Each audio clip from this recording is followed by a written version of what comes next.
All right, good afternoon. Welcome. I'm Steve. I am your host of MSP webinars, and today is going to be, I think today's going to be fun. I could be wrong. I've been wrong before. Don't tell people that. I'm never wrong. Um, so here's the deal. Today, what I'm doing is something that I started doing. It's kind of new. Okay, so we may stumble together in this. I may just totally, botch the job, and I'm sorry if I do. I'm going to try and do this justice, though. Okay, so here's the deal. I am going to I'm going to be doing a live setup of Sophos. All right. So when I say Sophos, I want to be clear that I am looking at the Sophos Central dashboard, and that's really what I'm worried about getting set up. Now, my goal is for everyone here to be a panelist, because I want you guys to be able, if you have a burning question, or if you want to help because I'm stuck, I want you guys to be able to, unmute your microphone and, help. This is for all of us. Okay. I would love if there is something that you want me to cover. I see you sent that, Richard.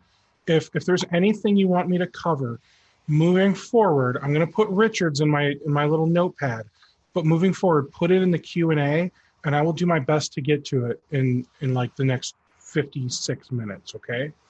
So I want to start and say I have a couple of guys here that I've asked to join. One is Steven. He is with Sophos. He's actually an SE of Sophos. Steven, do you have a microphone working? Might not have a microphone working, and that's okay. He might just be doing chat. And then I've also invited Nathan from Rain Networks. Oh, my volume's just really down. Hey, Steve, how you doing? I'm doing really well. Apparently, I don't know how to use a computer because my volume was really low. Sorry. You sound great on this end, for whatever it's worth. Okay. So I've also invited Nathan. That's Nathan you hear talking. Nathan is with Rain Networks, and Rain Networks is a reseller of Sophos. And I do want to talk about the difference between a reseller and a distributor for a quick minute, because I want to make sure that you guys are well informed for your purchasing decisions. So if you just want to kind of like dip your toes in and aren't really sure what you want to do with it yet, you might want to use a reseller. If you don't have a relationship with one of Sophos's distributors, which are Ingram Micro, D&H, or Lifeboat, you might want to use a reseller. If you're going to be selling a lot, you might want to use a distributor, and you might want to just build a relationship. But there are times where you might say, I don't think I want to deal with distribution, whatever that reason may be. Okay. So I just want you guys to know that there are resellers out there like Nathan, that if you want to go through him, you can get Sophos. There are some differences when you go through a guy like Nathan versus the official partner program through distribution. It says Alex McDonald is talking, but I don't actually hear anything. Hey, this is Alex McDonald from Sophos.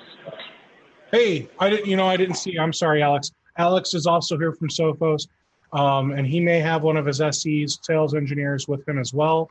So we've got a nice full room today. So I want to start real quick. Okay, so there's a lot of guys in here that I don't want you to think we're selling you something. Okay, this is going to be a live setup. I just don't want to have what happened on one of the past ones where I log in, I'm confused, I'm overwhelmed, and it turns into an hour-long shit show of me not knowing how to use the software. Okay, so I just want to make sure we're clear there. All right, so I am logged into my partner portal through Sophos, And I'm also seeing if I can get myself logged into the, I'll call it the reseller portal for Sophos as well. That way you guys can kind of see what the difference is. While I'm doing that, Nathan, Alex, or Steven, is there anything that you guys would like to add to what I've said so far? Hey, Steve, this is Nathan. I might just throw a couple extra things in here. So our relationship with Sophos was set up by Alex's predecessor, and he kind of used this as a hybrid distribution type of outlet because he was getting a lot of people that wanted to buy Sophos but didn't have like an Ingram account. And as you probably know, getting an Ingram account is not necessarily the easiest thing in the world. And so he wanted to have somewhere where, a reseller could go, get set up. Our normal business is as a distribution arm. That's what we do with our other brands. And so it was kind of a happy medium. And so that's kind of where we sit in the Sophos ecosystem. And so we're happy to help you guys. And I'm glad you put this together today, man. This is kind of a cool thing. Thanks. I'm excited. I like doing these because as you guys know, I'm the guy that I used to be the guy that every 3 to 6 months I was changing something, PSA, RMM, and I've gone like over 2 years without changing something. And because it's been so long, I feel like now I need to do some research. Like, my gosh, what's changed? What am I missing? So I'm going to share my screen, desktop number 1, and holy moly, there's still a lot running here. All right, so this here is the partner portal. If you sign up as a Sophos partner, you get access to this partner portal. And from the partner portal, you can click here. What on earth is happening? And it'll take you into this Sophos Central partner. And you'll see in the Sophos Central partner, you have access to things like customers, licenses, all this stuff, right? So that's the partner portal, okay? So partner portal here, manage Sophos Central. As a partner, you can come in here and start managing your customers. If you decide you want to sign up through a company like Rain, where Nathan described himself as like a hybrid distributor. If you don't have a relationship with Ingram, Lifeboat, or DNH, you could go through Nathan with Rain. The difference is with Rain, you don't get the partner portal. You only get the admin portal. Because of that, you don't get access to the ability to create individual customers. So you can install the licensing on all of the computers you want, and then under I think it's under people here, you can make groups. Groups right here, and you can group people by company, so that way you can at least have your groups of people. And so I don't want you to think that like you're totally hosed if you go to Rain. But I do want to make sure that you guys are aware that there's a difference by going directly through distribution versus going with a hybrid reseller distributor like Rain. Is that fair, Nathan? And this is Alex at Sophos. I just want to add to that and say, so I'm actually the territory manager for partners, resellers in Washington and Alaska, and there's one of me in every state or every other state. Mm-hmm. So we'll have a conversation with you if you submit an application to be a partner, and see if it's a mutual fit for both the territory and your business. Because a lot of the time we'll get boutique shops in and hey, we're a small VAR, we don't really, we're more of a consultant, or we just have a small set of customers. So we want to sell a handful of licensing.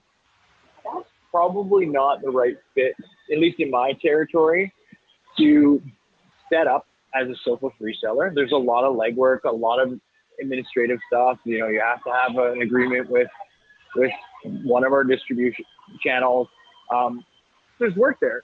In that case, in my territory, I'd say, like, given your needs and what you're trying to do with your customers, just getting them the best protection, work with Rain Networks. They're set up as a gold reseller of ours, so they have access to the best pricing, and they can pass that on to you.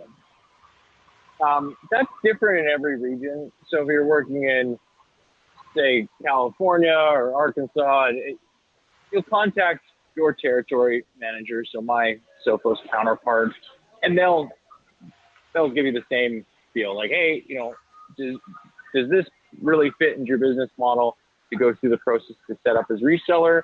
If so, here are the hoops to jump through. If not, you may want to work with someone like Nathan at Rain Networks, who can be the middleman for you, so you can focus on what's really important in your business, but still getting the best protection from someone who's established, like Nathan at Rain Networks. So that's my spiel. I mean, it's different in every territory. Where, we know that there's some people who've already accepted the T's and C's to become a partner on this call, are already underway with some installs themselves.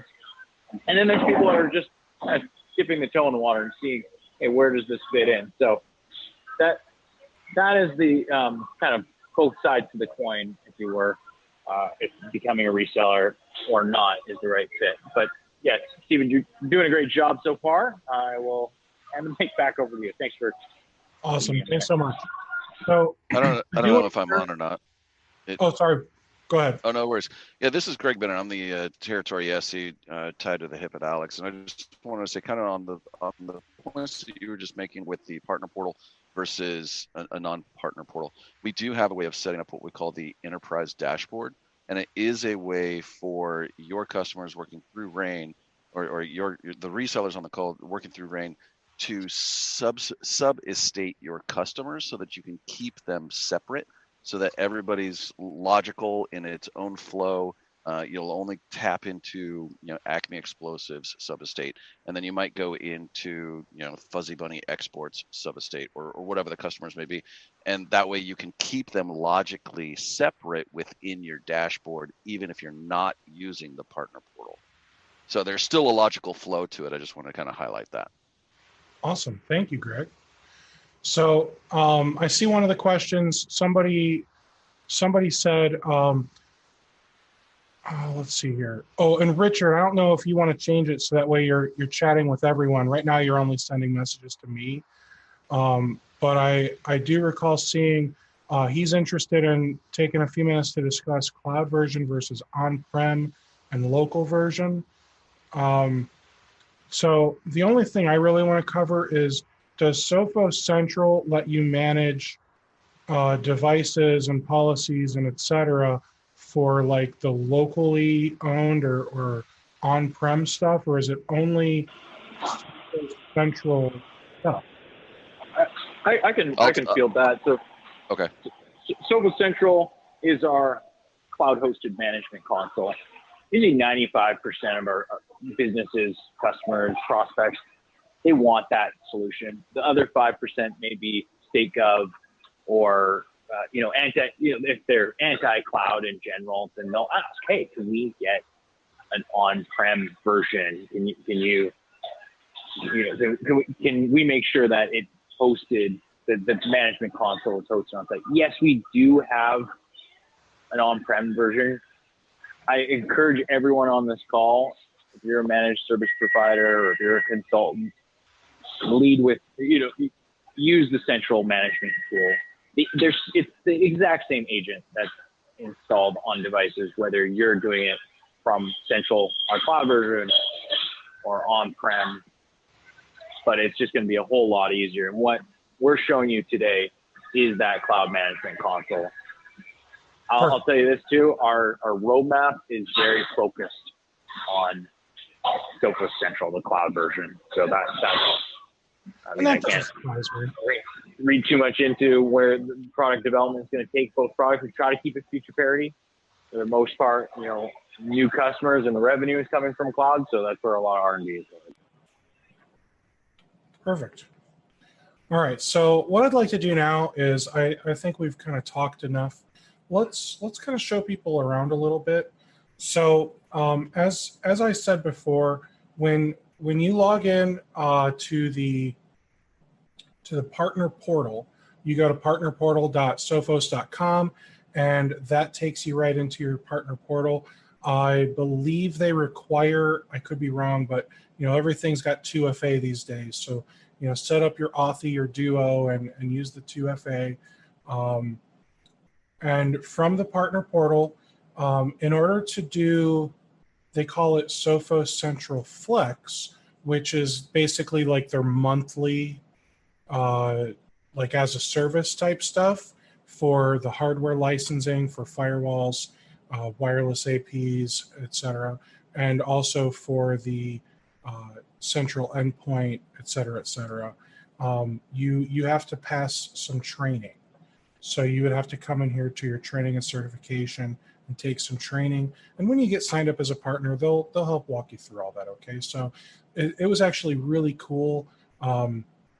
I got signed up, and I ended up working with Eric Kalseth to start, and he helped make sure I, went through, did my training.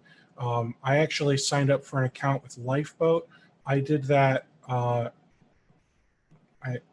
think I started that process Monday, and they had me up and running Tuesday at the end of the day. So I'm now able to sell things through Lifeboat. That really, like, it was time consuming because paperwork and forms to fill out, but it really wasn't that hard.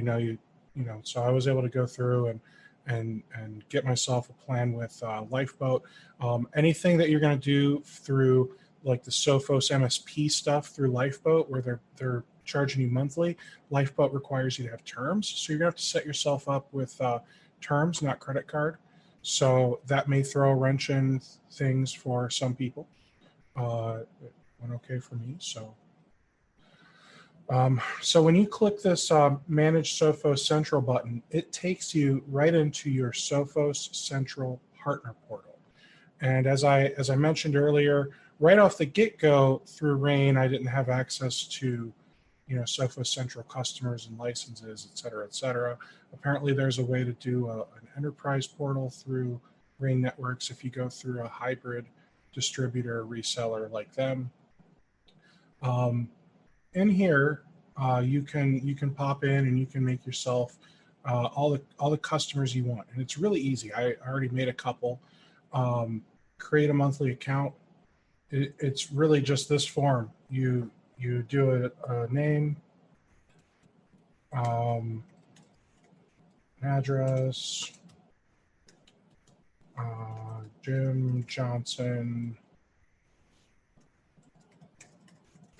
and then it asks you where you want your data stored: USA, Ireland, or Germany.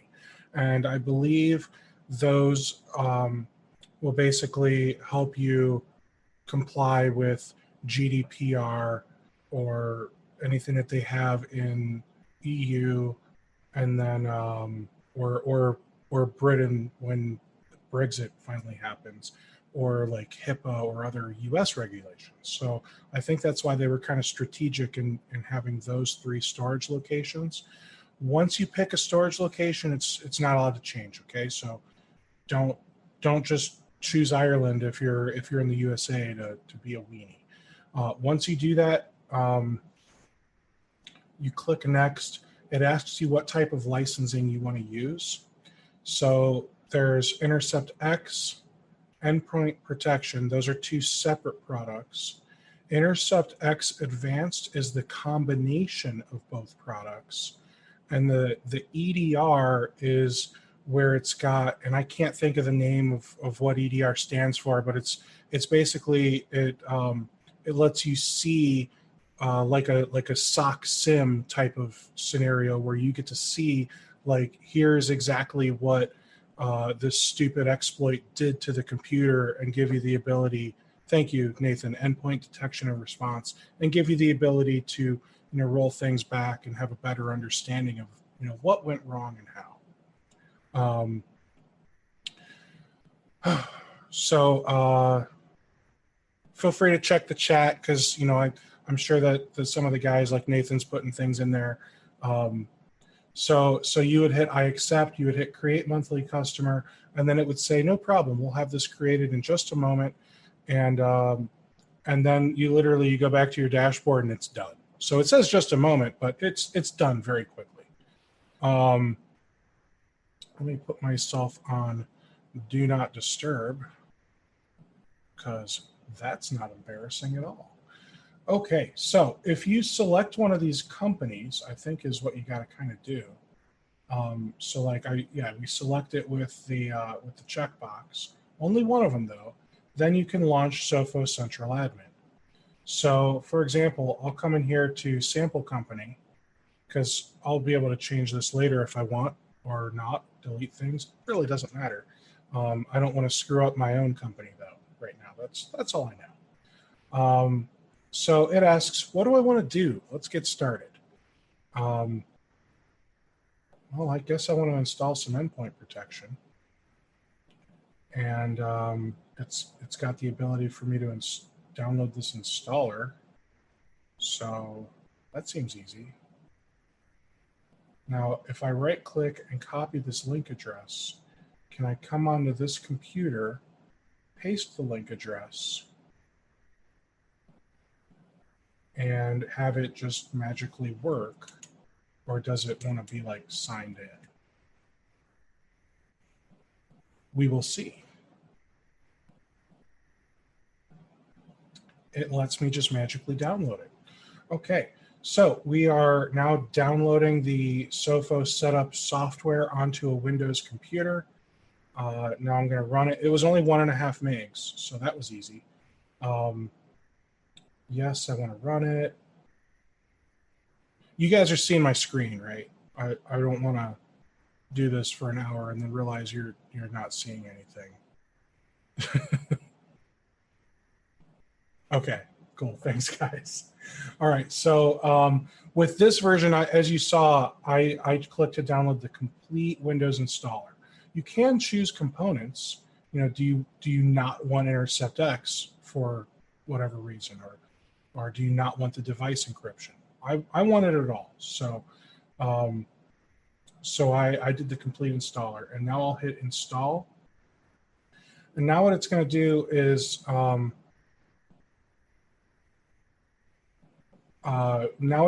it's literally going to download all of the components and install it. Now, as Nathan said in the chat here, keep in mind what you pick is going to determine what you get billed for. Excuse me. So if you deploy it all, you're getting billed for it all. Now, to be fair, though, I did say when I set the client up, I chose the license type of Intercept X Advanced with EDR. So I guess my assumption is I was already getting billed for the whole kit and caboodle, because with the Intercept X Advanced with EDR, isn't that like the complete package where it already includes everything? Or I get a little fuzzy because there are a lot of different license types. Nathan said you can remove components later, like if you decide you don't want the encryption component. Stephen Weber says it doesn't include device encryption. So if you're a smart guy like me and you deploy the complete package, you just cost yourself, I don't know, let's call it $1 or $2, because you just got the device encryption installed, and that's going to activate. But you can go in and deactivate that, remove that component later on.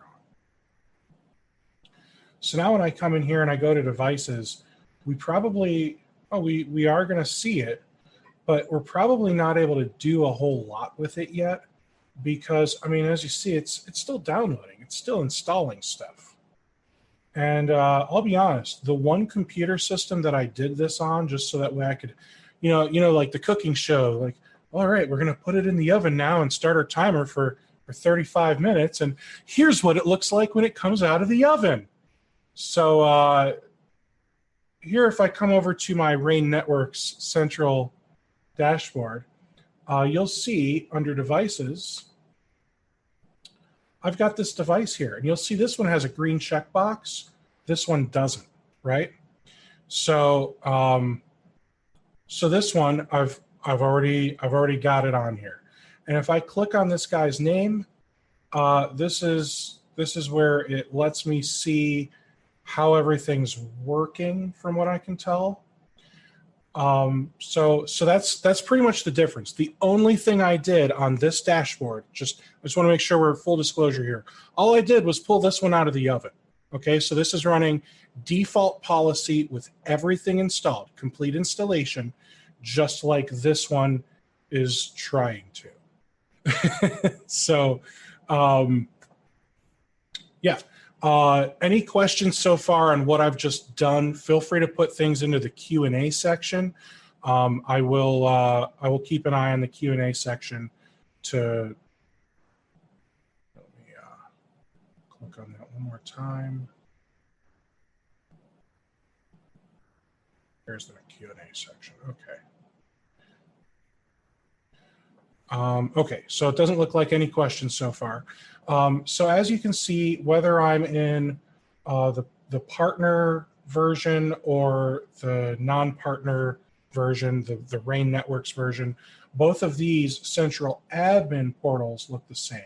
And you see I'm kind of flipping back and forth because I just want you to see they're pretty much the same. Overview, dashboard alerts, threat analysis, dashboard alerts, threat analysis. You know, keep going down the list, right?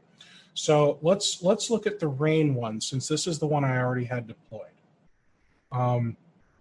So this is what happens when you look at the summary. Now this computer is offline, so there might be additional things that you can do when it comes online. Like I hope that it's not like one of those other antivirus companies that used to let you just like run executable files on a computer. I would like to think that you don't let us do silly things like that. Mr. Weber, I'm sure will tell me that is correct. And look at all this stuff it's running, like holy moly. And then we come over here to policies, and it's got a bazillion policies too. So I feel like I need to start working on policies because Steve, I don't know if you're able to turn on your microphone, but like the base policy, historically with antivirus products, the base policy is like, meh, it'll get you by, but you know, you really should go through and make it suck a little less. Yeah, I'll actually take that one if you like. So there's a number of the base policies, and each one has a different technology, right? So that the agent itself actually has multiple technologies that you're able to manage. The threat protection is your bread and butter. That's your foundation. That's where all of your antis live. Antivirus, anti-malware, anti-ransomware. It's also where you'll find machine learning, our anti-exploit. That's all in the threat protection.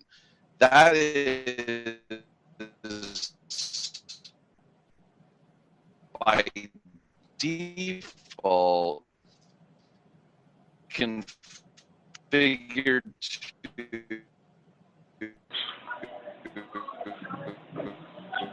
Hey, Greg, your audio is cutting out.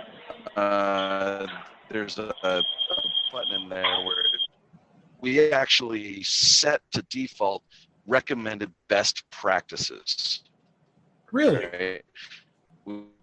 We got everything in there.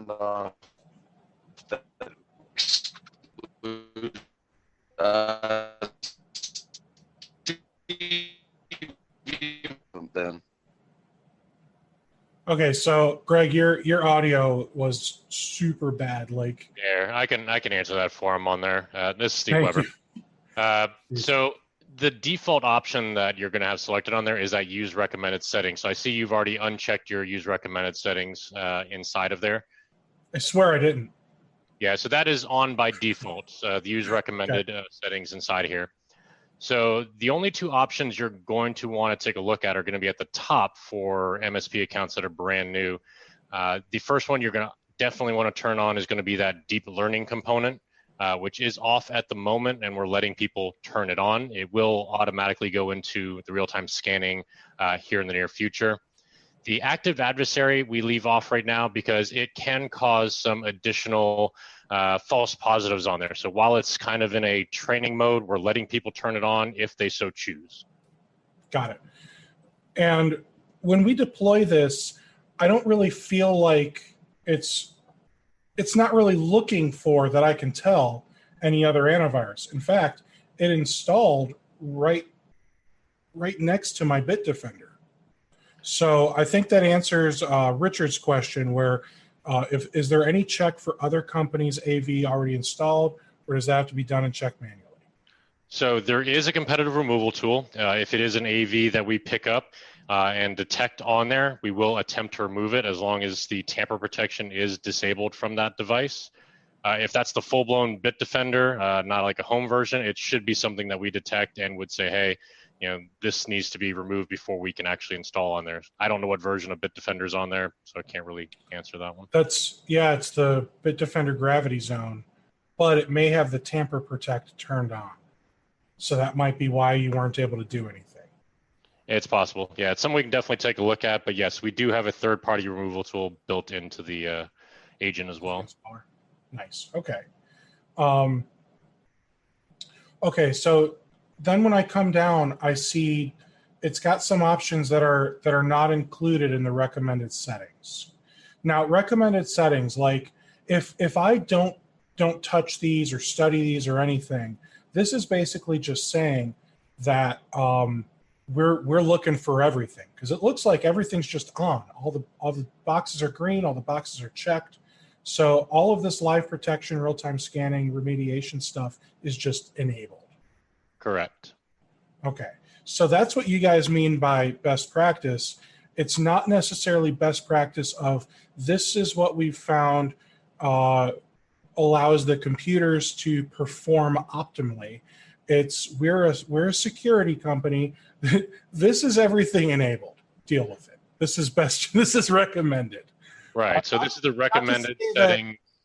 Not to say that your software will slow my computers down, but I'm saying that, as a security company, you're saying here's everything turned on. This is what we recommend.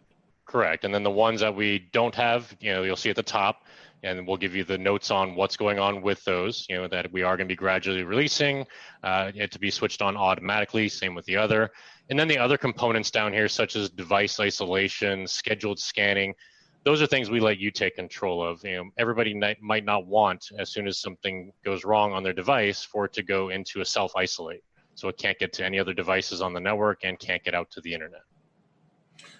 That sounds nice in theory, but do I really want to deal with that phone call at 7:30 at night after the CEO of a company is using his laptop for some personal things, and his computer suddenly no longer has network access? No, right. I don't want to deal with that. It's off by default. And I feel like deep scanning is important, so I would turn that on here, and then I'm going to save this, because why not? I know I'm editing the base policy. I am sure best practice is to clone this policy, make it your own, but I literally changed 2 things. I don't care. So if you go back one level just to computer policy, so follow the breadcrumb at the top after hitting save on there. So inside of your policy, so this is your policy window for each of the different sections that are on here. And inside, so your base is going to be, think of these as firewall rules, and we'll list it at the top here. It's top down. So your base policy is what you want to apply to everyone. So changing that, absolutely go for it. Whatever is the best practice for everyone inside of your environment.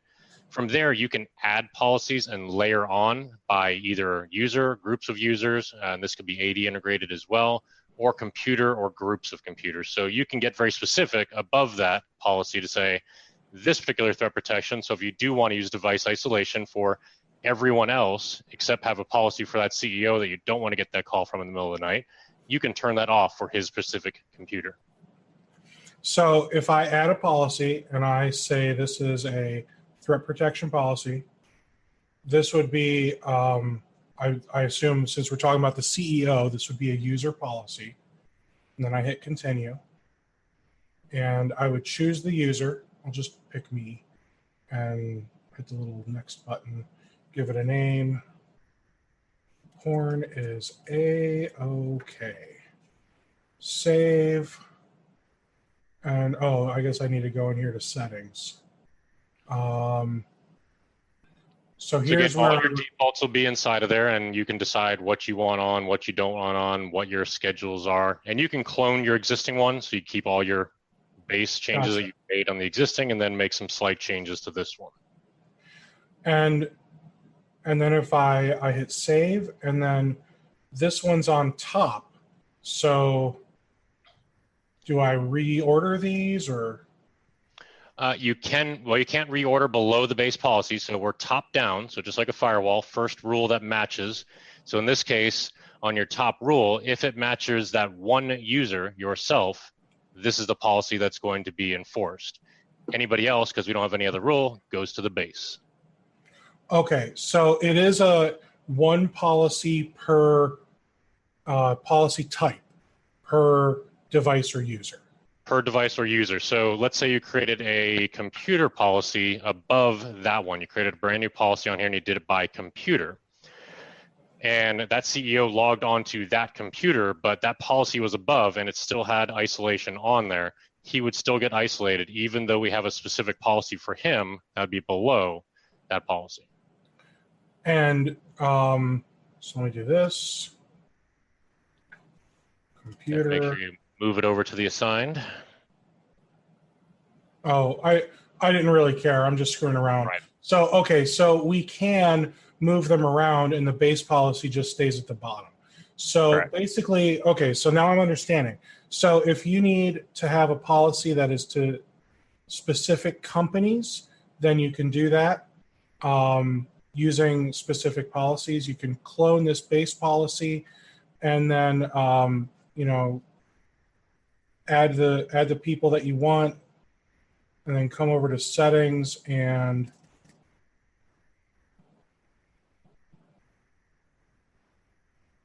let's see here. Yeah, when you clone it, you're gonna have to clone everything, set it to you want, then you can go make your changes after the fact. Yeah. Gotcha. Okay. And then let's see here. Oh, and it does allow groups so this answers Richard's question. All customers at a company, yes, you can do it for a group because. So keep in mind that this central admin that you're in right now is for your specific company, so that one specific company. If you go ahead and were to tie in the AD integration, you would have all the users and all the groups. You can also do manual users and manual groups on there as well. If you have those, you can then assign policies by group. So if you had an HR group, an accounting group, whatever the case may be, your executives group, you can grab that. Now the base policy, again, it defaults for all users, so you can't modify anything from there. And you can also come into people and make your own groups. You can make your own. So we can have AD managed groups or Sophos Central managed groups. And it's not a one or the other. You can mix and match with both. Now, to answer your question, Richard, so I had to put a few things together here. So looking at the policies, this is my Sophos Central admin. How do I want to word this? When you are a partner account, like here, I'm in my partner account, right? So you're still an admin on that account. So go back to that other screen. No problem. I just want to look and see that's done. So I'm going to restart this real quick. So here, look at that's your partner account. So at the top left-hand side, quick and easy identifier is you'll see the word partner versus the word admin. So when you're a partner and you're using Sophos Central Partner, you have to go into Sophos Central Admin for each company. Is there a way to manage policies for like all of them at once? Absolutely. So inside of where you're just at right there, where you're automatically going to, global templates. Okay. And what this will allow you to do is build a template of you as the MSP's best practices, your exclusions that you want in the system, so you don't have to recreate your exclusions every time, your allowed websites that you know are going to be problems for your specific customers, and all of those base policies that you want set in the environment. That's fantastic. So here we go. Here's the global settings. I can come in here to allowed applications, and I can add an application by path. I just clicked on this real little link that you barely see here, and this is where you can add the application by a path. Global exclusions. So if you want to exclude files, websites, and applications from being scanned for threats, you can do that in here. And then website management, if you want to, change the category. Yeah, here we go. So we'll make, let's do foxnews.com. We'll make this adult, sexually explicit, add tags, Trump. So you would either do tags or categories. You wouldn't want to do both necessarily. Good to know. Okay. So tags are used in the event of the web control policies, and tags allow you to go and take certain websites, bundle them together. So if you wanted to add in and allow for social media, and you wanted only specific social media sites, you can tag them all as social, grab that tag and apply it inside of web control. That makes sense. The category is just, hey, this one's been identified incorrectly by Sophos for whatever reason, and we now change the category on that. Okay, so I can tag mspwebinars.com as super important, and then I can make sure that that one's always allowed no matter what. Correct. Boom, done. Okay. And then base policies here. It looks like I can come in and I can start modifying these policies so that way it automatically just does what I need it to do. Yep. So basically, you're going to set your policy. So let's go under threat protection, because that's what you were looking at prior. Make most sense.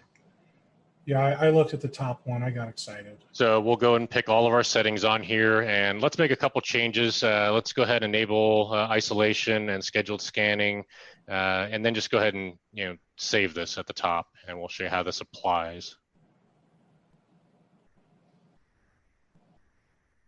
Okay. All right, so we're going to save that, and we need to go to customers now. And from here, what you'll do is you'll want to hit on the edit customers. Yep, right where you're at. And then let's just select, you can select all of them or just your company, either way. Now, does this automatically add, when I did it like that by selecting available managed customers, is it automatically going to add new customers to this? Not automatically add new customers. You will need to come in and add those new customers to here if you want. And you can have more than one template. So this may be a template for this group of customers or this type of customer inside of your environment. And again, you can clone these. That way you're not recreating it each and every time. Now, at this point, as you notice, it says, you have changes to be pushed. So these haven't been pushed out to that customer yet. So if you were to go ahead and push those changes, it'll take a couple minutes, but that'll go through and start the progress of pushing those changes and those policies out to those customers. So once that's done, just go ahead and hit a refresh on this page. That looks pretty done.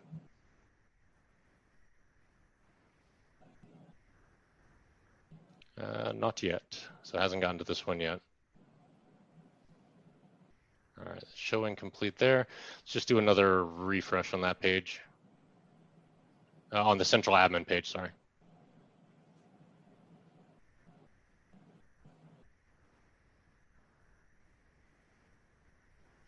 And this is what you'll notice. Your base policies now have a lock.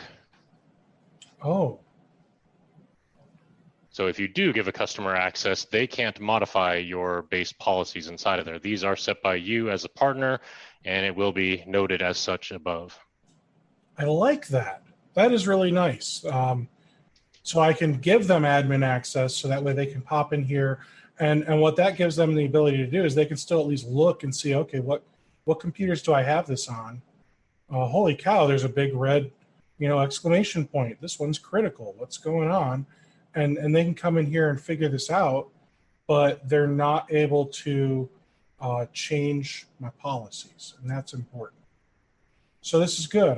I've now got some things I can come in here and start adding to my exceptions list, because I've obviously got some applications on here that are important, like, Ninite and system. That sounds kind of important.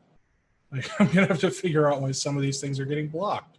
Remember, it's by endpoint firewall, so if it's getting out to the internet on there, so the product, which component of that product is going to be listed at the end there. Yeah, but I guess what I'm saying is I need to understand, like, what on earth does this thing, what does Sophos think it's doing that's bad? That's the game I get to play now. Yep. Because that's what that's what we're supposed to be doing, Learning what's happening. Yep. So I know Ninite agent is okay.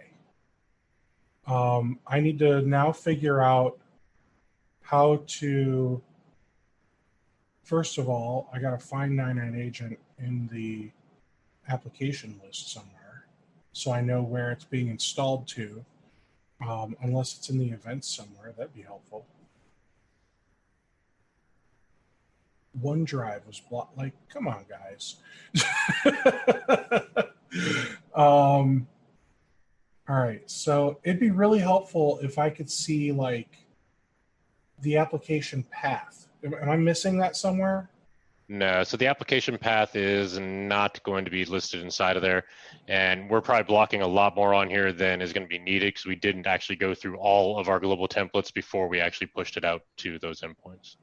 Got it. So the smart thing to do would actually be to go through here and just fix my darn policies.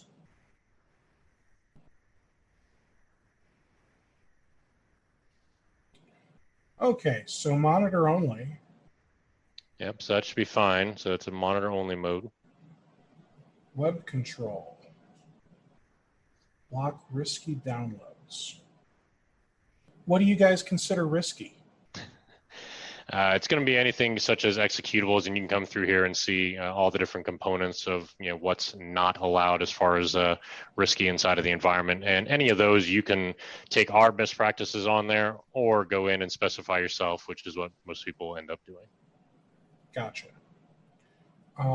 Keep it clean, so you're just not allowing adult and potentially inappropriate. Well, that's boring. Gentle guidance. No. Conserve bandwidth? No. Business up? No. Let me specify. I don't think there is a specification where we're going to allow the adult content. You guys. All right.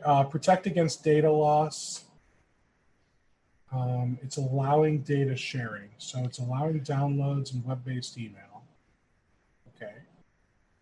Log web control events. Control sites tagged in website management. That all seems reasonable. Okay, I'm happy. Update management. All right. If I don't schedule updates for the time I prefer, does it just do updates all willy-nilly? Just does them as they're needed, yep. So as it checks in, there's an update available, it'll grab it. And is it a computer rebootable update, or is it typically just like a virus definition update? So virus definitions will happen all the time regardless. This is actually going to be a software update. So anything we release out there, Sophos will never reboot your machine for you. So it will be that there may be something that does need to be rebooted, and you will get a notice. The admin will get a notice as well, but we're not going to automatically reboot your machine. Okay, cool. All right, peripheral control. This seems fun.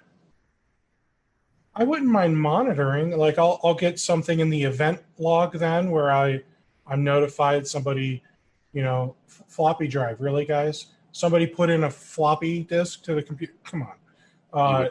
You want to know about that and go find that person. Modem, like you guys still have to monitor for this stuff? I'm just busting your chops at this point. Yeah, I'm going to jump back in here. So floppies and modems and things like that, believe it or not, there are some compliance regulations out there that require you to look for those kinds of things, which is why they still exist. Yep. But to Steve's point, if somebody is sideloading a floppy drive onto one of your machines, that's going to be somebody that you're going to want to go talk to. Sideloading, absolutely. And you're probably right. If somebody connects a floppy drive, and yeah, I should probably be aware of that. So okay, that's fair. Removable storage, that's cool. Like Bluetooth, that's also cool. So yeah, I want to monitor that kind of stuff. And it's even cool. Like I can come in here and be like, well, I don't want anyone connecting a floppy drive. Yeah, and we can get pretty granular with that as well. I mean, if your organization or if the organization you're working with has issued USB keys, for example, for acceptable use, but they don't want anything else, you can tag just those USB keys to work inside your environment. And that way, those are the only USB keys that will work. Anybody finds one rogue out in the parking lot and brings it in, jams it in, we won't allow that to be recognized on the device. We won't allow it to run. Huh. Okay. Now, when it's in monitor-only mode, it's business as usual. As far as the user is concerned, it's another day at the sweatshop. They won't get flagged. They won't see anything. But on the back end, on the reporting side, you'll be able to take and read an account of who is plugging what into which machine. I like that. Okay. So let me ask a clarifying question here.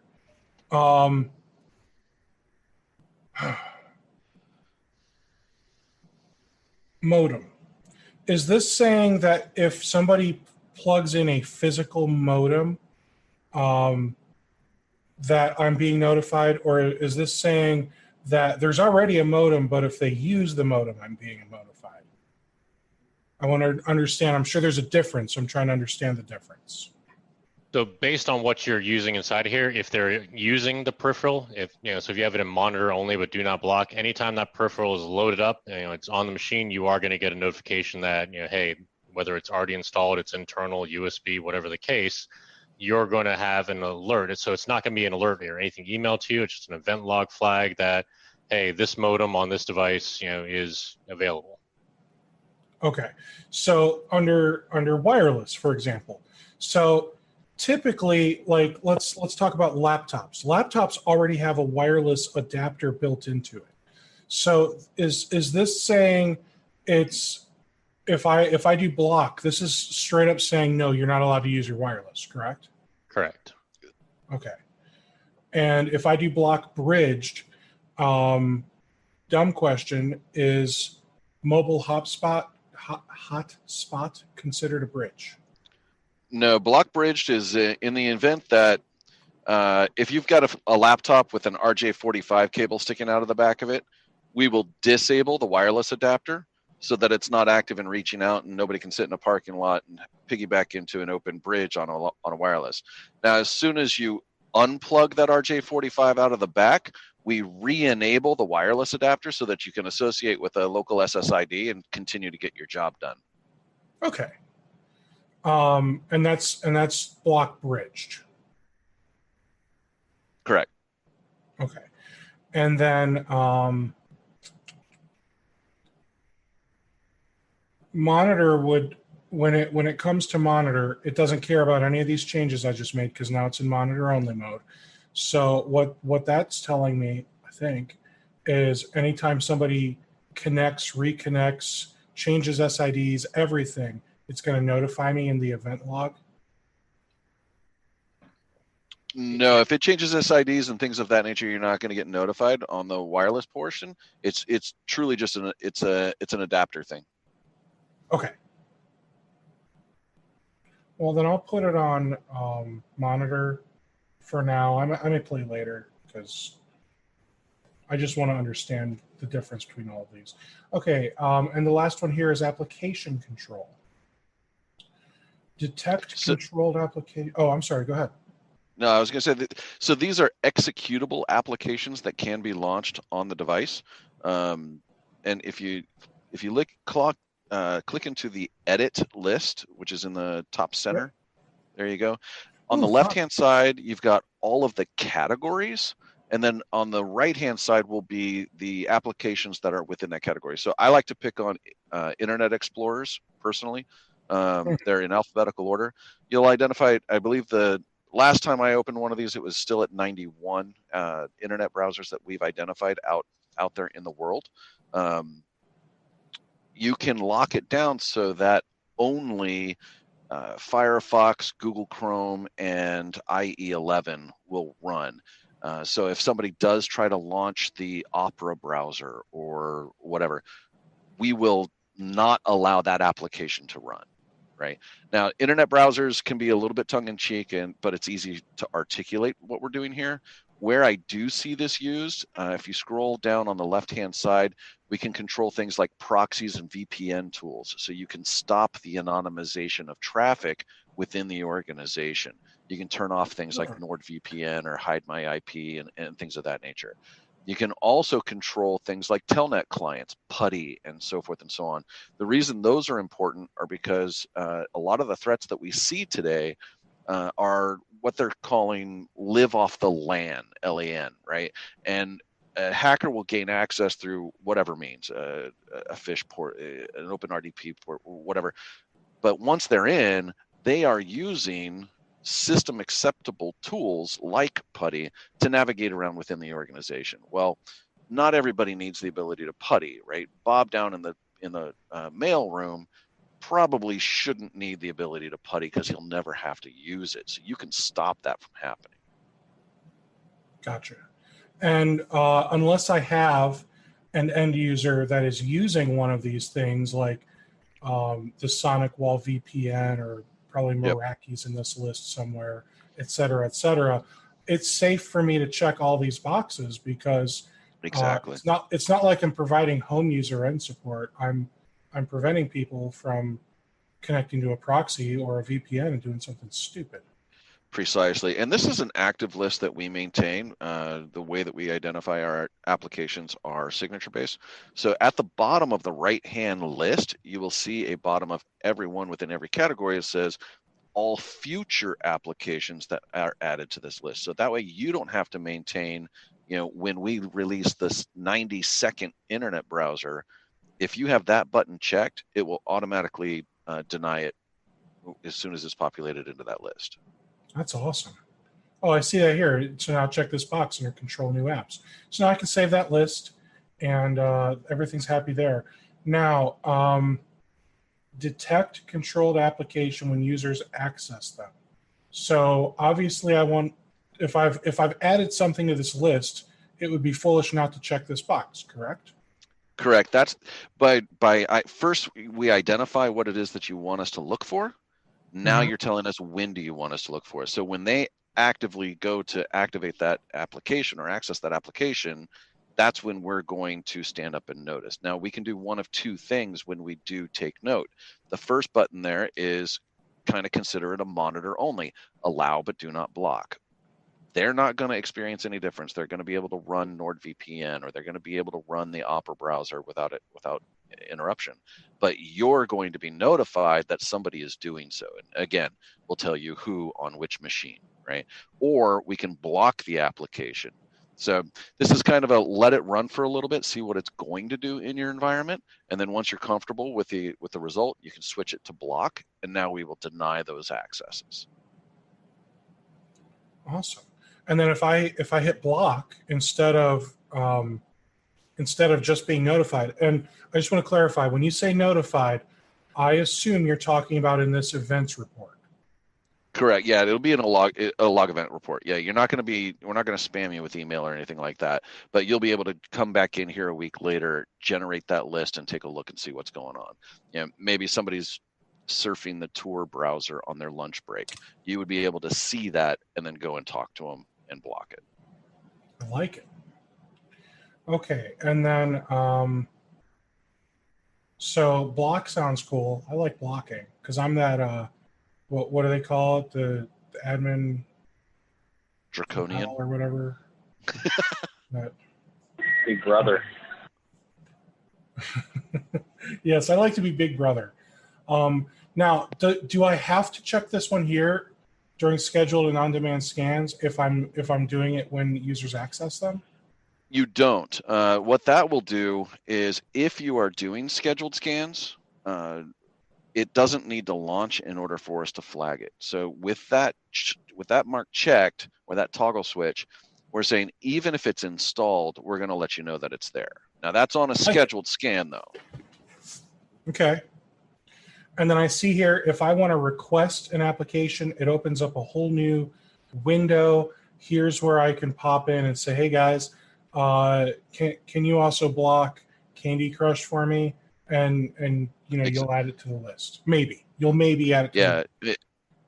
Precisely. The way we do our application identification is through signature. So it's nothing that we don't allow you the ability to just create your own classification and identification piece. We have to write the signature for it. So if you do have a homegrown app, or if you have found something that you want us to consider adding to the list, this is the way to do that. Got it. And then I see enable desktop messaging for application control. So if, for example, if I have this disabled, it just doesn't run. The application just correct. There an error message or anything? No. What that does is that's how noisy do you want us to be to the end user. So if you have that disabled, it just won't run, right? They'll get a denial page. Yeah. Now if you have it activated or enabled, you can tailor the message, and again, going back to the way that we can associate policies with individual users or machines, we can have that little toaster pop up in the right-hand corner, say this application's been blocked, and then you can tailor the message and say, hey, Bob, stop trying to go to the dark web.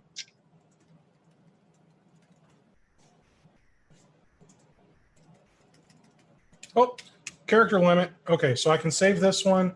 I've got everything set up the way I want it to on this policy. Device encryption, I'll go through this one real quick, because I imagine the server policies are very similar to the endpoint policies. They're just specifically for servers. So identical with the addition of one or two. For server, within the threat protection, we actually have an identification of pre-exclusions for specific applications, specifically Exchange, SQL, and Citrix. If you click that button, it'll automatically identify if those are running and apply the appropriate manufacturer recommended exclusions there. The other one that's in server that is not currently in the endpoint is a protection that we call lockdown, which is a way of easily managing application whitelisting. So once you get a server built the way that you want it to, and you know that it's never going to change, you can literally just click one button, which cleverly is named lockdown, and you click that button and it will go through the process of generating a trust list with all of the applications currently running on that device. And then once that trust list is built, and that trust list is for updating purposes and things of that nature, nothing can be added or removed to that server without admin approval and intervention. I like it. Okay. Device encryption is on. So I had this one, I assume this was just enabled, and since I deployed the complete package, I think I just encrypted that computer, didn't I? No, we won't encrypt until a policy has been mandated and applied. So you actually have to go in and apply the policy and do some tweaking. Just because you ran the installer doesn't mean we automatically encrypt. And the encryption piece that we have, we don't distribute. We do not have our own. We're not going to install our own AES 256 agent, because we identify, or we work with the native AES 256 agent that's running in the OS. So if for like Windows, it's BitLocker, for Mac, it's FileVault, and we just tap that agent on the shoulder and say, you're going to work for us now. And we manage the keys, but BitLocker will handle the encryption. Right. And And I understand that. We're good there. Okay, so this one does say device encryption is off. So it had the base policy deployed, and it's off. So the reason that this computer is offline is a complete mystery to me then. Awesome. Okay, so if I wanted to enable device encryption, if I were to do this within my global template, is that, because it's the global template, going to automatically deploy out to all of my devices? What that's going to do is it's going to set, think of it this way, it's going to flip the bit to active, meaning that it's able to receive an encryption policy. Okay. Does that make sense? Not really. I'm sorry. No, that's good. No, I'm. So what it does is within the installer package that you installed, because you did the full Windows installer, you did install, the Intercept X and the EDR and all of that jazz, and you also made it so that the device encryption is actively listening for an encryption policy. So it's set to say, okay, if an encryption policy comes to me, I'm going to enact. However, if you don't choose that component, you're still installing it. It's part of the agent, but we're flipping that bit to inactive, which means it's not listening for a policy to be sent, right? Okay, you have to set a policy in order for that encryption to take place. Okay, so let's forget about the agent for a second. If, because I've already deployed that agent, the complete installer, okay? So we already know that it's listening for a policy, right? So in my global template, if I make my device encryption, all endpoints within this policy are encrypted. If I hit save, would this start encrypting using BitLocker? Would this start turning on BitLocker for all endpoints because this is a global template? Anything that this template applies to. Does that make sense? So to answer that, yes. So what you'd want to have on there is require startup authentication without startup authentication. So it's not going to just automatically and start encrypting everyone. It's going to prompt. With the required startup authentication, it's going to prompt for a PIN or password. If you have a TPM chip and you don't have this selected, then yes, it would automatically go in and start that encryption. If you don't have a TPM, it's going to prompt for a startup key that's going to be required inside of the environment. Okay, so require startup authentication is not saying wait for somebody to check a box to encrypt. Startup authentication is saying, do you want to force somebody to have to type in a password or PIN to get into this computer? Correct. So your standard BitLocker PIN or password to get started. Okay. Without that on, you could use TPM only, which means if they lose the device, they lost the TPM with it, the bad guy can still get into it. Right. Okay. So I'll just leave it as encryption off because that sounds a little overwhelming for right now. I'll be completely honest. And then I see email security in here. And guys, I know we're running like way over. So if you got a split, this is being streamed to YouTube and Facebook. You can watch the rest later. I get it. We all have jobs. Thank you so much, Sophos team and Nathan, for being here. Let me know if I need to speed this along as well. Email gateway. This looks like if you're running a local Exchange server or local email server of some sort, not for like Office 365. Actually, this will sit in the Vapor Edge, so it'll protect your Office 365 the same. Yep. It's for Really? Office 365. Correct. It's an MX redirect, so everything will come to us. We'll scan it, scrub it, make sure that it's clean and appropriate, and then we will send it to whatever delivery system you have on the back end. If it's an on-prem server, great. If it's Office 365, no problem. And I love that I can very clearly say, I want to check for DMARC, SPF, and DKIM. Like, you're not saying that you require this to be checked one way or another. Like you're giving me complete control over what happens if they fail this. And if I have this off, it's just simply not caring if they pass or fail DMARC, SPF, DKIM, etc. Time of click URL protection, that's pretty cool. Sandstorm, that I've heard Sandstorm is basically like a full like virtual environment, and it like tests it first somehow. So if a file comes through and it's questionable, we will launch it in our virtual environment across multiple OS to see what it's going to do, make sure that it's clean. If it's a clean document that we've never seen before and it's going to behave appropriately, fine, we'll deliver it. If it's malicious in any way, if it tries to monkey around with registries or DLLs or do something nefarious, we're going to stop it and we're going to report on it. So think of it as almost a 0 day. So we'll still do scanning for viruses, known and known bad stuff. But if it's questionable and we've never seen it before, we're going to make sure that it's clean before we deliver. Okay, I like that. All right, so like bulk, I want to tag it. Suspected spam, I want to tag. Non-spam, I'll just deliver. Confirm spam, I'll quarantine.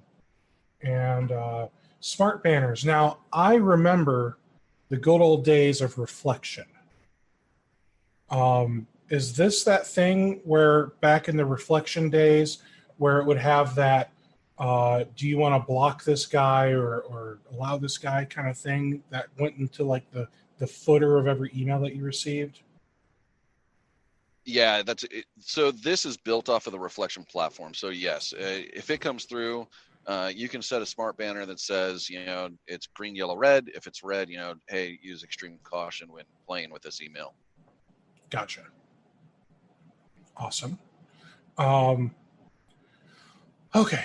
Let's see here.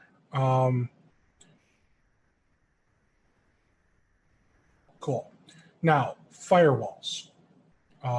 If I look here in my partner thing, I can do firewalls. And you've also got fish threat, which I'll spend a little bit of time on.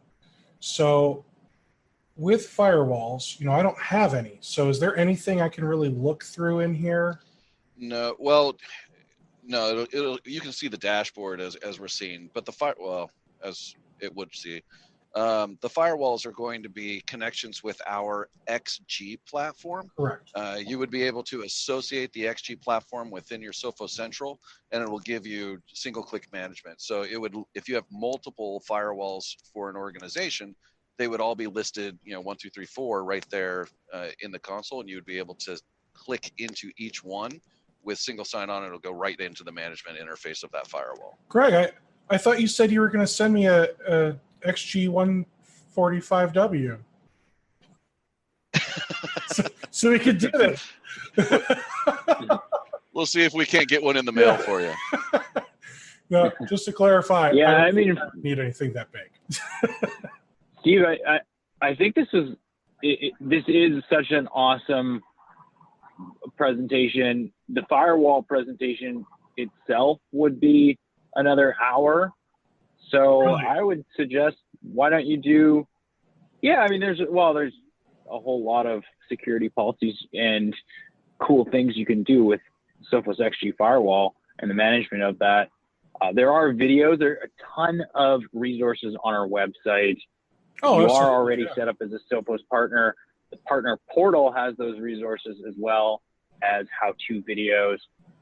So you can start there, but if you want to do another one of these calls for Sophos firewalls and how partners or people who are interested in becoming partners want to manage those, let's set up a second call. Absolutely, because I'll be honest, I do this the way I'm doing it because MSPs, not all of them, okay?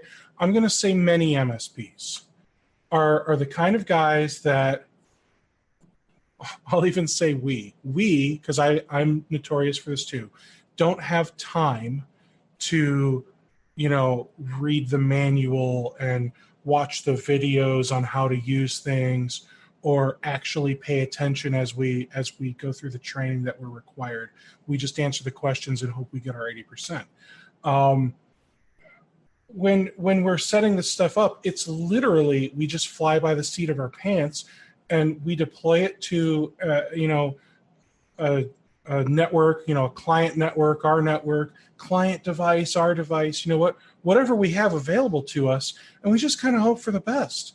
And thankfully, that's not entirely what I'm doing. I'm not deploying things out to client environments right now, but I did want to do this in a way where I am kind of flying by the seat of my pants, because I want to show people, like, this is what it's like to pop into here and really not have any idea what you're looking for, what you're going to see, or anything else.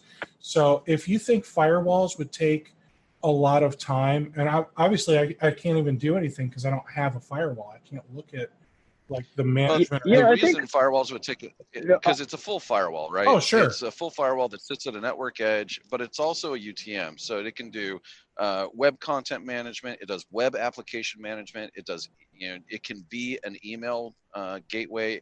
It can be a web application firewall. So if you've got if a customer has servers that they're publicly hosting in the DMZ, we can set up firewall in front of that so that it can't get hacked. It can't get SQL injections and Trojans and things like that loaded onto it. It can be a wireless controller. So the firewall itself is a fully managed product. Now, one of the things that I will say that is unique to Sophos is the interaction between the endpoint and the firewall. It's something that we call synchronized security, where you can actually set up pre-configured rules on the firewall that will take specific steps depending on the health status of the endpoint. So if it's a red endpoint for whatever reason, we can actually block north, south, east, west traffic to that endpoint so that it stays contained and protected, so that it's not infecting the rest of the environment or the rest of the world. So there's a lot of fun stuff that can happen in that. We can definitely go through that. I would love to. Although I do want to hit, Fish Threat is a fish training tool for end user training, where you can send fake fish or non-payload generating fish to your users, and then they can, if they get hooked, if they click on the link, or if they enable the macros or whatever, they will actually be sent to a training. It's like a 3-5 minute training. You actually get to choose the training that launches. It's for education purposes. I love it.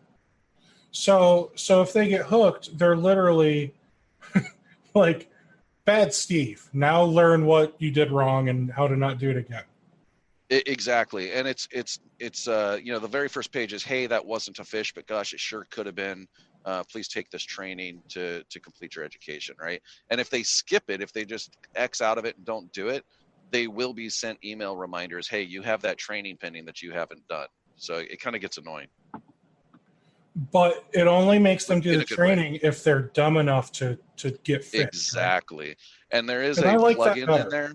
Yeah, and there is a plugin in there where you can report the fish. So if emails are coming in and it's a suspected fish on their part and they're just questioning, they can actually click on that button within the email itself, and it will report the fish back to the admin, which is, yay, you successfully identified a fake fish, or you correctly identified a legitimate fish, and now you've got the information you need to go through and make sure that it didn't get delivered anywhere else. And all right, so hold on a second. The fish threat, does this require Outlook? Because I see you install the Outlook add-in. Outlook only for the for that plugin that reports the fish. If they're using Squirrel Mail or something like that, we don't have a plugin for that to report on it, but they could forward it to a security domain. And then the same applies if they're using like gmail.com or outlook.com for the respective enterprise versions of Google and Microsoft. They just have to if they're using Google, yes. If they're using Outlook on Office 365, we have a web plugin as well. Oh, nice. But no web plugin for G Suite yet. Oh, I like yets. Yets make me happy. All right, so let me look at my notes here. All right. So somebody asked me to talk about the difference between cloud versus on-prem. We did that. Somebody said he's primarily interested in Sophos antivirus for customers. We were ready, I thought, to pull the trigger on our first deal, but then there were 2 months where the Microsoft updates had issues with Sophos, and I was reading it broke something. Are you Yeah, I'll familiar address with that. Okay. Yeah, so there were 2 months where they released Patch Tuesday, right? Microsoft's Patch Tuesday. We, with the rest of the security industry, we get pre-release backend notifications of the patches that are going to be made to make sure that it plays well and so forth and so on. We got those, everything was fine, but before they pushed play on that update, Microsoft added a couple. So we've actually worked with Microsoft to make sure that that does not happen again. And it wasn't just us; there were a couple others in the industry that it kind of monkeyed with. They profusely apologized and they promised it won't happen again. So we've got things in place. Lawyers are involved and all that fun stuff. But oh boy, yeah, it's. But the point is that has definitely been something that we have taken painstaking steps to make sure that it doesn't happen again. Good. Let's see here. Hi, everyone. I'm here because I'm doing this exact same thing right now. I just provisioned my first Sophos firewall yesterday. So I know he was really hoping that I could get into the firewalls. I'll be honest, I was too. I didn't realize that it was going to take so long just for us to go through like the software policies. That, I mean, it's good because I was able to get like really dive in for you guys, but it stinks because I couldn't get to everything. But I'm going to work with all the guys from Sophos and Nathan and whoever else I need to. I'm going to see what I can do about getting myself a firewall so I can install that here at my home office and get it licensed up so that way we can do another one of these specifically for firewalls. And maybe we can do it specifically for hardware because I know you guys do wireless as well. We do wireless controller for Sophos APs. We manage in 2 different ways, one through cloud, one through the XG. I will tell you the cloud management is, again, it's a lot where our R&D is going in. It's the easiest because it is cloud, right? If you have a distributed network, wireless network, multiple locations, you've got one pane of glass to manage your entire wireless infrastructure. Where if you're managing it via the XG firewall, you would have to log into each individual firewall in order to manage the local wireless connections. So now on wireless is a lot of fun. On the flip side of that, we do have to pay a monthly fee to have it managed through the cloud, right? Correct. Okay. So I'm just trying to keep full disclosure so you know people don't get super excited and then feel like we pulled the rug out from under them, you know? No, I appreciate that. Well, you get what you pay for. Pay to play, right? But that's something that you bill back to the customers too, right? So we're not trying to pull a rug out. This is a common license structure. And I do also want to comment on, the depth we went into the policy setting. So we understand, and I think everybody on this call has different business needs for security for their customers. So I think, for one reseller, they may just be doing base policies out of the box. Very simple, plug and play, let's go.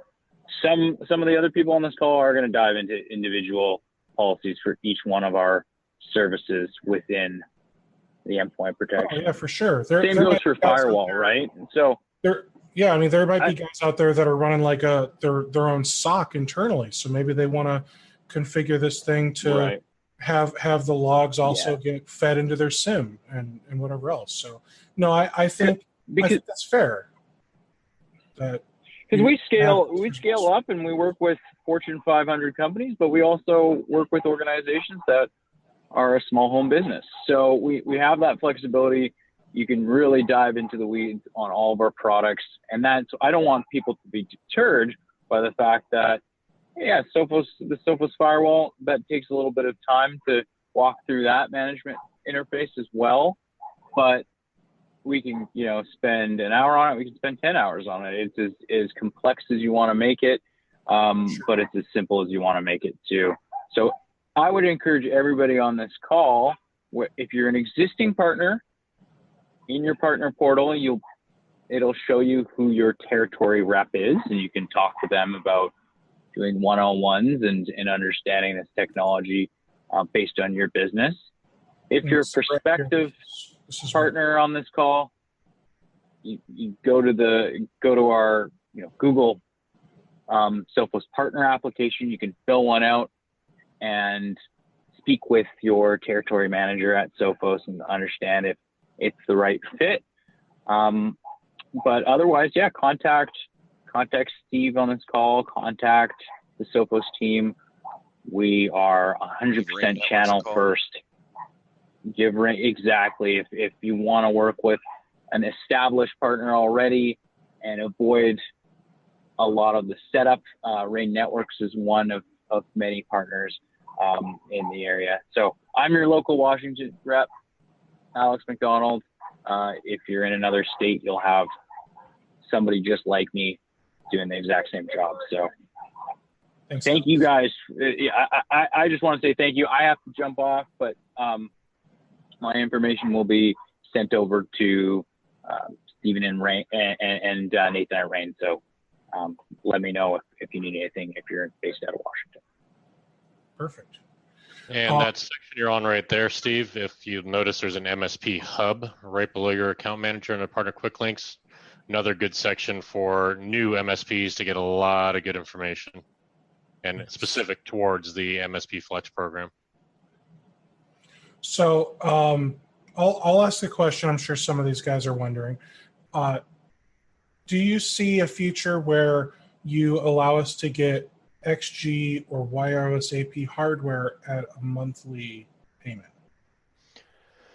We are currently working on the XG hardware. It is going through legal and a bunch of other components right now, so it's not likely to happen this year. We will have the virtual license offered up for the base license on there as a monthly. That'll probably be the first component. But yes, we do want to have the hardware for both wireless and the XG firewall in there.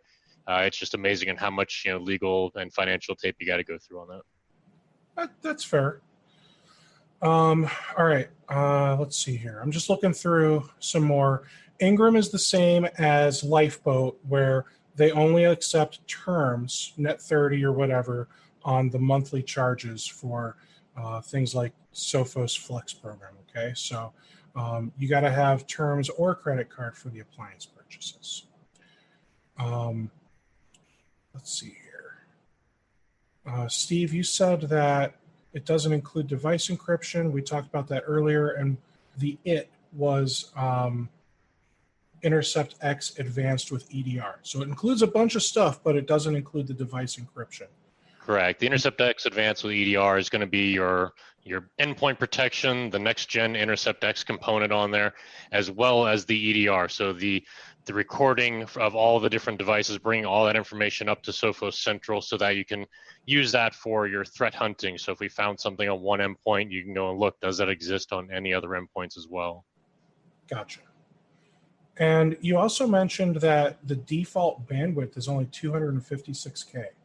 Yeah, so that's why you probably noticed at the beginning there that your install takes a little bit of time. We do that on purpose just so we're not going in and killing a network once you start to deploy this. But under your general there, you'll see bandwidth usage. It's about halfway down. So this is something I definitely recommend people go and take a look at. And 256, most people have these days a broadband type connection. Obviously, we don't want to change the default on there, and then you deploy 1,000 endpoints, and they're all going out to the internet at the same time to get their new download. So this is where you can come and change that, and you'll notice that as soon as you do that, your install time will go from at 256K anywhere from 10 to 15 minutes down to about 2 minutes. If you go to That's a one. Awesome. That's awesome. And I changed mine to unlimited because I'm a jerk. So I do in my environment as well, as fast as possible. Get it on there. Yeah. But I just wanted to also make sure that you guys see and clarifying, these are 1 megabit not 1 megabyte a second. Okay, so like those of you that have the 1 gig download speed, like this is a fraction of that. So that's why I'm like, screw that, unlimited. Like, why don't you give me the option for like 50,000 kilobit? Like, at least let me like give me a slider so I can choose a speed, because like 1 megabit a second all the way up to unlimited is almost kind of dumb these days for the amount of bandwidth a lot of people have. But at the same time, I don't want to give people unlimited. Does that make sense? Yeah, so that's something you can definitely get into ideas at Sophos. So the idea is going to be that even with 1 meg, we're talking just the endpoint here that's communicating to Sophos Central. At 1 meg, it's pulling more than enough information that it needs out of there, and it's pulling it fast enough. You can go to unlimited. Most people, however, don't do that. 1 meg per endpoint connection going out there is going to be perfectly acceptable. Okay. It's not transmitting. You're not watching videos across over to Sophos Central. So it's really just the big component is when it's downloading its latest update, it's getting it at 1 megabit a second if you're doing it there, which again, more than enough speed to pull that down. Okay, I'll just do 1 megabit. All right, now I see that I can enable a trial license here. I don't even remember where I saw, trial licenses. This is under the partner portal. Richard, was your question in relation to the non-partner portal or through the partner portal? The admin portal or the partner portal? There we go. The trial license. An answer for that. So trial licenses are going to be for termed accounts. When you're an MSP, you have the option right on the fly to create, just as you showed earlier, a brand new customer account. No waiting, no setting up trials, no having to go purchase keys. You set it up right then and there, and you start deploying instantly. If you have somebody who's on the fence and they're not quite sure, and you want to provide them with a proof of concept, you can start a 30-day trial of the Sophos software. Now, one thing to keep in mind in here, and it is spelled out right in there, is that in this dashboard, you cannot convert monthly accounts, trials to a monthly account. Now, that is something we can do on the back end, but it does mean reaching out to your MSP team and having us get that converted for you on the back end. So by default, it is not an option, something you can do inside the dashboards. Trial accounts are going to be just that. They're trials, they're 30 days, they're termed licenses. It ends at the end of 30 days. The other part of that I know Richard posted on there was NFRs. We do have an NFR program. All of the Sophos Central software for your company is free from us. I believe it's for silver, it's 10 licenses. If you need more than that, you just reach out to your local team. They're happy to work with you on that. But it's all the products that are shown in here. We want you guys to eat your own dog food on there. Come and get the software, deploy it out in your machines. Virtual firewalls, again, 100% free in the environment. If you want hardware, that's 50% off MSRP. It's basically just the cost of the hardware. And from there, all the licensing and everything to manage that and the subscriptions is 100% free from us as well to you as a partner. So again, we want you using the products. Yes. So if you want to sign yourself up for the NFR, you set up a trial account for yourself, and then you email your rep. And I just want to clarify that when you say, if you need more than 10, like, maybe you're silver and you need 12, you got 12 computers you wanted to protect. Well, then you come in here to your partner portal and you see how it says your account manager, Steve Noggle. You just shoot Steve or whoever your account manager is, look in your own portal and figure that out. You shoot your guy an email and say, hey, I've got 12 systems. Is there anything I can do to get that covered under NFR? I set up the trial account. Here's the email address I used for that trial account. And then he'll be able to go in and turn that trial into an NFR. So that way it continues to work over a 12-month period. It turns it into I think they turn it into a 12-month license. But I think what happens is you just keep talking to your account manager and he'll renew it for you when it gets close, as long as you're continuing to be a good Sophos partner, I think. Yep. So the NFRs are actually done through distribution, but definitely reach out to Steve if you need more in your case. Okay. You can loop in your account manager on there, but basically you can send it to, he'll give you a code to send to distribution, and that'll get you your 12-month term license for your NFR. And then yes, every year, same thing. You'll put a renewal request in with an NFR code on it saying, hey, I'm still selling Sophos, still need to use the software, and we'll go ahead and renew that at no cost to you. And same applies, I imagine, for any of the NFR equipment. And it's really cool if you look through. I thought there was a document somewhere where it said, if you're silver, gold, platinum, whatever, it tells you like, here's how many devices you can have as NFRs, if I recall correctly. There is. It's part of the initial setup and the documentation that you get from us. It's going to document and detail out the NFRs. Pretty much as an MSP, it's going to be 2 pieces of hardware coming from us. You can get 2 XG firewalls. You can get 2 wireless devices at NFR licensing. So typically I recommend getting one that you're going to use for your environment. So if you need a 135, a 210, whatever you need for your environment to run it. And then get one that's in line with what you're going to be selling primarily to your customers. That way you know exactly, hey, if we're going to standardize on the 115, you've got that model. You've put it in, you've tested it. Gotcha. And we can use a second one, like it lets us get 2. So we can use that second one as kind of like a demo unit if a client wants to get a proof of concept. Well, now you've got something that you can put in for them to test, not sell to them because it is not for resale, but you can use it as a 30-day proof of concept. And then, well, okay, now I'll sell you one, and you purchase one to sell to them. Is that accurate? Yep, absolutely. Yep, you can do that. Absolutely. Now, if I recall correctly, the only other thing I want to know about firewalls right now is where do I get the sizing help thing?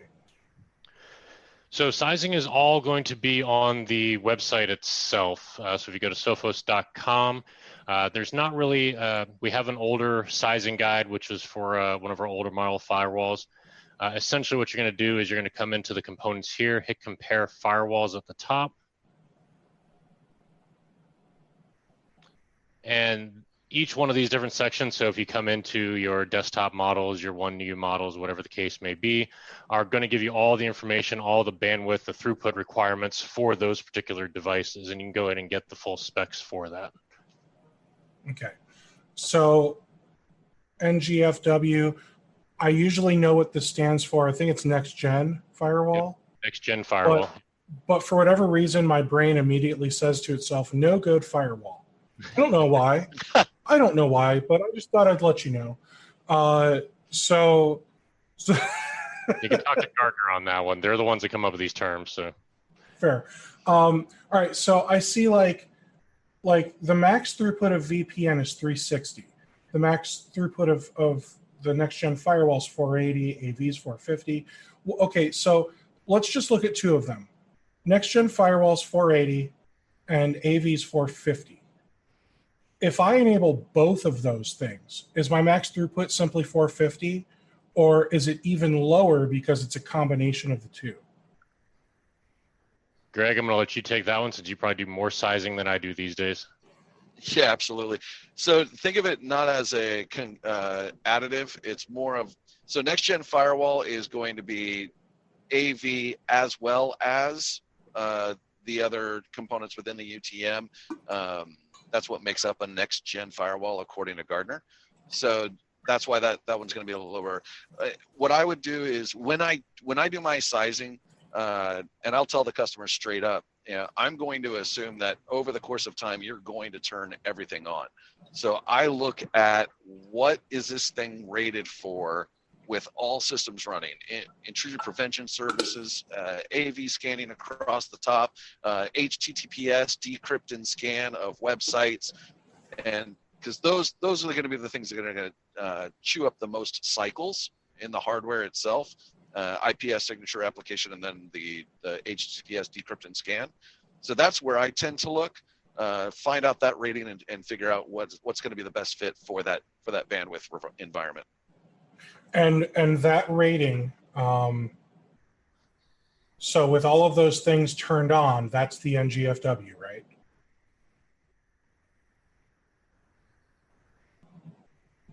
Did I ask that correctly? There we go. Yes, yeah, you asked that correctly, and the answer's yes. Okay. So then looking at this, like, okay, so if I know for a fact that I don't have any clients that are going to be using anything more than 300 megabits per second in my area for the next, let's say, 5 years, does that mean I can just sell them all an XG106? That doesn't seem right. No. So, and that's the fun thing about sizing. Sizing is, it's a 60-40 split. 60% science, 40% art. Because you also have to take into account, how many people are sitting behind the environment. You may only have a 300 meg connection going out to your ISP, but if you've got 20 people in your environment, that's going to be a lot of connections that are going to be made on a simultaneous. So we have to take into account the number of connections that are also going to be made per second. So that's where it gets a little, you get out your divining rod and try to figure out what's going to be the best. Rule of thumb, the 115 is going to be good for 15-ish plus or minus people. The 135, I would say, is going to be closer up to about 35, 40. So we've kind of put it in there. Now that's on the desktop units. The 210, obviously, that's going to be more for than 10 people, right? So you don't want to take that too far down on the analogy line. But you can kind of see where I'm going on that, I hope. Well, I assume that the 210, if we're going to use that same analogy, is good for 110 people. Like, because before it was 115 is good for 15 people. So that's actually not bad. That's actually not bad at all. And then the 310 is good for 210 people. So I don't know, like again, ish, right? I mean, how are they using the internet? What are they doing? Are they protecting servers with it? And that's really where you got to have a full conversation around what are the expectations of what you're doing at the edge on an egress port, because this is, I mean, at the end of the day, this is a firewall and router. It is able to do all of the thinking that you need it to do. And now, that's kind of where you get your comparables. And that's where I say you get a little bit of, it's almost half art, right? So why doesn't it have recommended user numbers anywhere?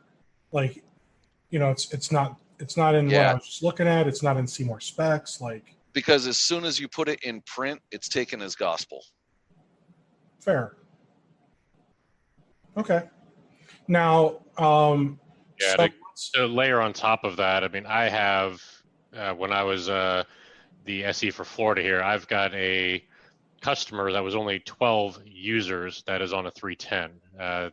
Basically, they were a development firm, an engineering firm, and each one of those users is probably doing enough traffic on there to handle 10 to 20 connections on their own from a typical user. So like Greg was saying, it is definitely part science. It is part art in there, and then you're just having to learn the environment. What are these people doing? What are their apps? What bandwidth is being pushed per endpoint? So, a company, or we'll call it a house, because it's literally my home. I operate out of a home office. I feel like I need an XG115. And the reason I say that is because I'm hopeful that someday I'll upgrade to 1 gig bandwidth. So right there alone, I want to make sure that this thing's going to be able to have everything turned on with the full amount of bandwidth. But even with that, like the XG106, I'm not super thrilled with that bandwidth right there. And I'm doing so much all day long. Like, one thing to keep in mind is that's not bandwidth we're talking about, that's throughput. So a little bit different than bandwidth, just talking what are my internet speeds and what am I capable of downloading at. This is the throughput of what the device can push through. So 1,000 megabit per second of what it's able to process through. And that's not just you as your one user, in your case it may be, going through and taking that. That could be 15 users, all with gigabit speed, now trying to download. Now that 1,000 megabit throughput, if they are all taxing the firewall at the same time, may not be enough. We may need to look at a higher model. Yeah, to give you an idea, at my house, I've got 3 laptops and 3 tablets, but I also have smart TVs. I've got, those kinds of connections that are reaching out to the internet. So you kind of have to take into account streaming devices and things of that nature. So like I said, a little bit of art. Okay.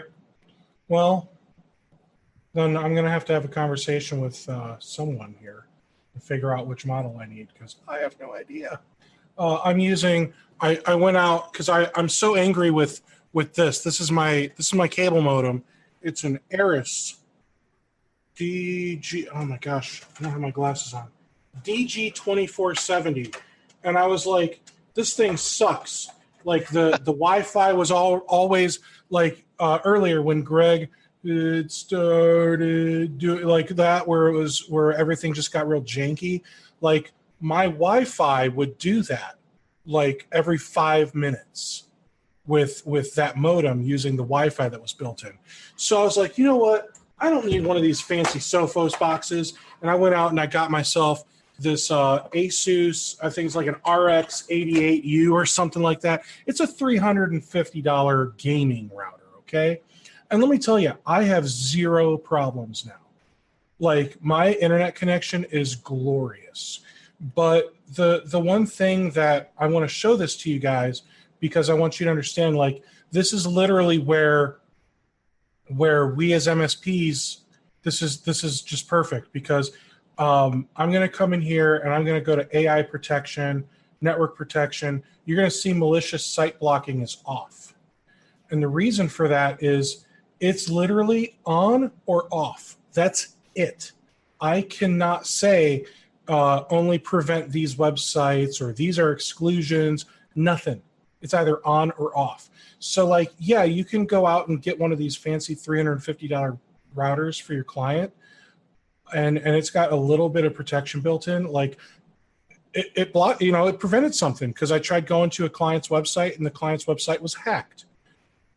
But I couldn't fix the hack because it wouldn't let me to the site and I couldn't even add an exclusion. So now I just don't have protection. And that's stupid. Like why would I have this big fancy router without protection? Like I want the protection because I'm an MSP and that's what I want. So this is just a perfect example of why you don't sell consumer crap to a business because yeah, it's cool. It works fantastically for my bandwidth, right? But it doesn't protect me the way I need it to. So I hope that help. I want that to look good for you guys at Sophos because that was supposed to. So I'm kind of excited to eventually get myself an XG and figure out how to play with one of those. And then it sounds like we're gonna have to do a video on that because we are way out of time. Yep. So if I can mention one thing, and I don't know if Greg feels the same on this or not, and he can correct me for his territory if you leave that on here. You'll notice that we do have our W models as well that will have built-in wireless. And this was even when I was an MSP as well. I honestly do not recommend the W models. Now, in your case, I can see the wireless is sitting right behind you, so it's probably not an issue. But in a business, typically the wireless, your router, your firewall is going to be in the corner of an office away from all of your users. So if you are going to do an XG firewall, skip the W model and go and purchase one of our APXs and put that where the users are at. You're going to have a much better wireless performance if you mount it in the ceiling above the users versus in a corner of your office. And I couldn't agree more. Further. I'll take it a step further and say that, I'm still jaded from business routers with wireless built into it because, and I'm going back 10, 15 years, okay, guys? So things probably changed, who knows? But I remember the Juniper net screens and the watch guards and the Sonic walls. The ones that had the wireless built in, it was putting all of those wireless devices on a completely different subnet. And I was like, why are you making me go through and configure more? Like now I have to go in and make the LAN subnet and the wireless subnet talk to each other so a laptop can print when they're here. Like this is stupid. So I just have always sold AP separately. Does your stuff do that? We've got a bridge to AP LAN, so we can definitely extend the LAN network to the wireless as well as the wired for your print servers and things like that. But to Steve's point, the optimal place to put an AP is never the optimal place to put your firewall, and vice versa. That's true. That's very true. And it feels like, to me anyway, that the Sophos APs have more capabilities than just the wireless that's built into the router. That would be accurate. Okay. So yeah, I think it's safe to say anyone selling Sophos hardware should want to sell both. And I gotta say, I'm surprised you guys don't do switches. Like, I feel like you're just missing one component. Just do switches. Well, because now I got to log into another pane of glass. Now I got to log into my Datto network, Ubiquiti, or whatever. You're stepping into an internal dialogue that is constantly going back and forth in the back hallways of Sophos. So I don't know where that one's going to land. I'm going to let people, smarter than me figure that one out. But there's definitely an argument for both sides of that coin. Yeah, and I get it. But perfect example. Datto, they bought OpenMesh, and I don't know if OpenMesh was making switches before that, but I mean, Datto has the full-blown networking line now. They've got the OpenMesh APs, which they've made new models with the 802.11ac stuff. They've got the switches. They've got the I'll call it a UTM, but I think that's, pushing it. They've got the full line. So, and they've even got managed power. Like, come on, guys, I'll buy some managed power from you. I want everything in one dashboard. I'll pay you monthly for everything. Ideas.sophos.com. There you go. All right. Well, hey, I don't want to take up any more time. This went way over. We're an hour over. I hope that we were able to answer as many questions as possible. I just now realized my hair looks ridiculous under these headphones. Thank you so much to Steve, Greg, Alex, and Nathan for joining. I know they're not all here, but I really do appreciate the help, guys. I'm going to get Firewall 1 scheduled. Give me a couple weeks to get that on the calendar. For those of you that were itching to do something now, feel free to reach out to your partner guy or to me. I'll do my best to help get you in front of the right person. If you are itching to make something happen with Sophos now on the hardware stuff, let me know how I can help. Also, if you need help getting started on the Sophos partner process and getting set up with distribution, feel free to let me know that as well. I'm not going to commission on this or anything. Okay, I'm here to help. Okay, so just let me know how I can help. And then here's the big pitch. If you like what you see here and you want to keep the conversation going, check out mspwebinars.com. You can become a member for only $35 a month or $350 a year. And we've got peer teams. It's like a mastermind group. We've got a Slack channel. We've got a Zoom room like this. There's a lot of cool things that we're doing to help MSPs come together and grow. That's what I want to help you guys do. So take care, everybody. I do hope that you all have an awesome rest of your week, and I will catch you all at the next webinar.